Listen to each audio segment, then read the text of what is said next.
நீங்க எங்க மத்திய அரசை வலியுறுத்துனீங்க? நீங்க மத்திய அரசு கிட்ட சண்டை போடுறதே தானே உங்களுக்கு வேலையா இருக்கு. மக்கள் பிரச்சனையை கூட நீங்க கொண்டு போக மாட்டீங்க. எல்லா எம்பியும் ஜெயிச்சு வச்சிருக்கீங்க.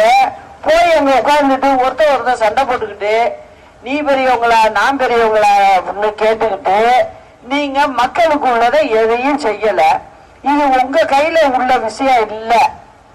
அதாவது ரயில் பாதையெல்லாம் அமைக்கணும்னா அது மத்திய அரசு தான் செய்ய முடியும். அப்ப மத்திய அரசு கிட்ட போய் வழிமுறையா சொல்லி இந்த பிரச்சனை இருக்கு எங்க ஊர்ல இத செஞ்சு கொடுங்கன்னு கேட்கறத விட்டுட்டு மத்திய அரச பேசி சட்டம் போட்டுக்கிட்டு இருந்தீங்கன்னா எப்படி மக்கள் பிரச்சனையை தீர்க்க முடியும்? அத நீங்க தான் யோசிக்கணும். யோசிச்சு நல்ல முடிவை நீங்க எல்லாம் எடுக்கணும் அப்படிங்கறத கேட்டுக்கிற.